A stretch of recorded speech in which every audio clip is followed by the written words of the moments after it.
Aç, yakın ya. Ya buyurursun, hayırlısı. Bir dil çeken ağlar ağlamaz. Kurbanım, ben de bilmiyorum. Çelduhu üstə yarıl, ağlar ağlamaz. Hayırlısı. Dedim ah, benim böyle şeylerden başım çıkmaz. Sabahsız ağlamam. Doğrudur ağlam. Bunlar gözəl sözlərdir. Ged ağlını oxu. Qoy belə şeylərdən ləzzət alsın.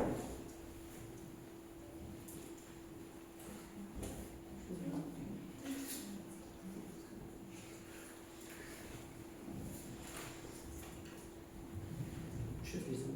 Otur bizlere ağlar. Şükrət almaq, adamı qorxaq gözü çölgədə nəyimə lazım. Ayda 25 manatın ağacım var da. O da başımdan gelir, ayağımdan sıkır. Götür, götür hiç. Sikir. Allah köməyin olsun, hayırlısı. Allah başından olsun. Əki. Bizdə mənim kağızımı ülküsəyə də aparır. Öyle o saatte var. Hani böyle işte. Sən bilirsən mən kim qoxuyum? Kimi oldu? Mən Həsən ağam qoxuyum. Doğrudan sana aldım. Doğrudan. Sen Allah, sen Allah olmuşsun. Vallahi sən qoxuyum.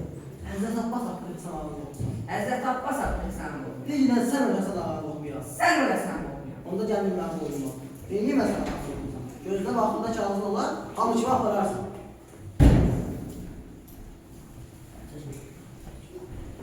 Mirzə Səfər, Mirzə Səfər, məyər sən yadından çıxarmısan ki, Həsən ağa kimdir? Məyər sən bilmirsən ki, Həsən ağa Məhəmməd ağanın böyüyüdür, yəni ağsaqqalıdır? Məyər sən bilmirsən ki, Həsən ağa Cəlal ağanın atasıdır, yəni ağsaqqalıdır? Məyər siz də bilmirsiniz ki, Həsən ağa bizim də himayədarımızdır? Həsən ağanın kəsdiyi başa sorğu-sual yoxdur. Həsən ağa bütün şəhəri dağıdar, yandırar. Ona gözün üstə qaşın var deyən tapılmaz. Həsən ağanın qardaşı olub bu dəftərxanada növbə gözləməməlidir. Həsən ağanın qardaşı olub bu dəftərxanada növbə gözləməməlidir. Gözləməməlidir.